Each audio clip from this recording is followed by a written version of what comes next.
Hi అండి, నమస్తే. Welcome to my channel. ఈరోజు మన వీడియో వచ్చేసి కొత్తిమీర పచ్చడి. ఎవరైనా కూడా ఈజీగా చేసుకోవచ్చండి ఈ పచ్చడి టిఫిన్స్కైనా అన్నంలోకైనా చాలా బాగుంటుంది, టేస్ట్ బాగుంటుంది, అలానే హెల్త్కి కూడా మంచిది. ముందుగా ఒక పెద్ద కొత్తిమీర కట్టను తీసుకుని చివర్లు వేర్లు ఉన్న భాగాన్ని తీసేసి కాడలతో సహా కట్ చేసుకుని ఒక బౌల్లో వేసుకుని శుభ్రంగా వాష్ చేసి పొడి క్లాత్ మీద ఆరబెట్టండి. తడి లేకుండా ఆరనివ్వాలి. ఈ కొత్తిమీరలో నాటు హైబ్రిడ్ ఉంటాయి కదా, నాటుది అయితే టేస్ట్ బాగుంటుంది. ఇది ఆరేలోపు నెక్స్ట్ ప్రాసెస్ చూద్దామండి. ఆ తర్వాత ఒక పెద్ద నిమ్మకాయ సైజు చింతపండు తీసుకుని గింజలు ఈనెలు తీసేసి ఒకసారి కడిగి వేడి నీళ్ళు పోసి నానబెట్టండి. 15 నిమిషాలు నానితే సరిపోతుంది.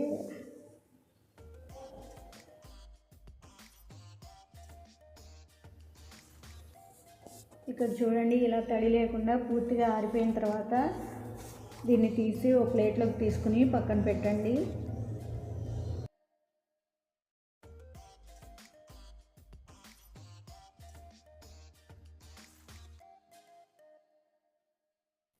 మన కారానికి సరిపోను ఎండుమిర్చిని తీసుకుని తొడిమలు తీసి ముక్కలు చేసి పక్కన పెట్టుకోవాలి.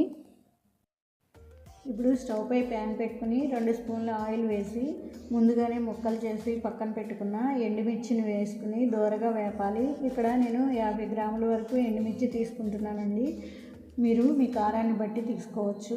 ఇలా దోరగా వేపుకోవాలి.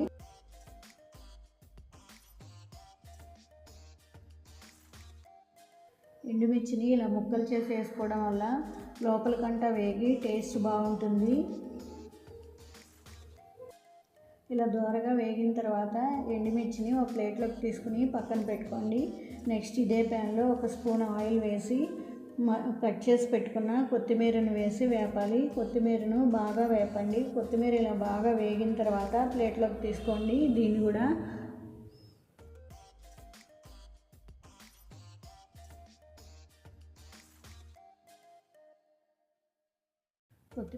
ఇలా వేపి ప్లేట్లోకి తీసుకుని పక్కన పెట్టుకున్న తర్వాత నెక్స్ట్ ఇదే ప్యాన్లో 1/4 కప్ ఆయిల్ వేసి ఆయిల్ వేడైన తర్వాత 1 స్పూన్ పచ్చిశనగపప్పు, 10 వెల్లుల్లి రెబ్బలు తలకొట్టి వేసుకోండి. ఇవి కాస్త వేగిన తర్వాత ఎండుమిర్చిని ముక్కలు చేసి వేసి 1 స్పూన్ జీలకర్ర, 1/2 స్పూన్ ఆవాలు, కొద్దిగా ఇంగువ వేసి లైట్గా వేగిన తర్వాత కరివేపాకు వేసి స్టవ్ని ఆఫ్ చేసి పోపుని చల్లారనివ్వండి.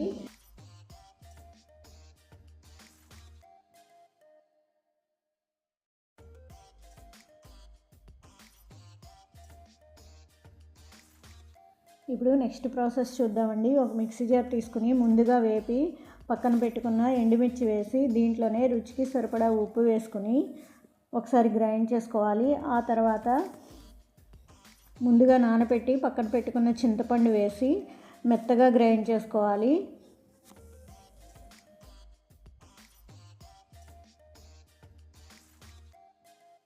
ఇక్కడ చూడండి, ఇలా మెత్తగా గ్రైండ్ చేసుకున్న తర్వాత ముందుగానే వేపి పెట్టుకున్న కొత్తిమీరను వేసి మరొకసారి మెత్తగా గ్రైండ్ చేసుకోవాలి. ఇలా గ్రైండ్ చేసుకున్న తర్వాత ఈ పచ్చడిని ముందుగానే ప్రిపేర్ చేసి పక్కన పెట్టుకున్న పోపులో వేసుకోవాలి.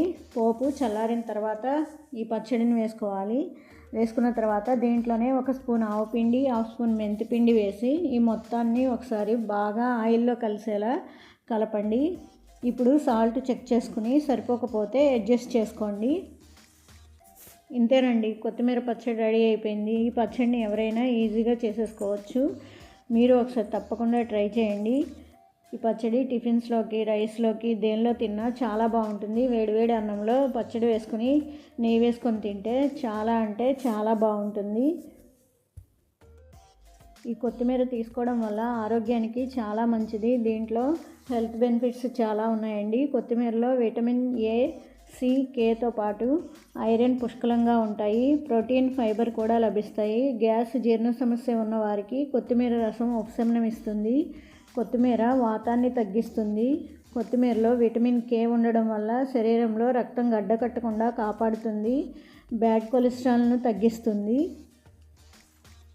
ఈ కొత్తిమీర పచ్చడి హెల్త్కి మంచిదే కాకుండా టేస్ట్ కూడా చాలా బాగుంటుంది. మీరు ఒకసారి తప్పకుండా ట్రై చేయండి. ఈ వీడియో నచ్చితే ప్లీజ్ లైక్ చేయండి, మీ ఫ్రెండ్స్కి రిలేటివ్స్కి షేర్ చేయండి. మన ఛానల్ని ఫస్ట్ టైం చూస్తున్నట్లయితే సబ్స్క్రైబ్ చేయడం మాత్రం మర్చిపోకండి. Please subscribe.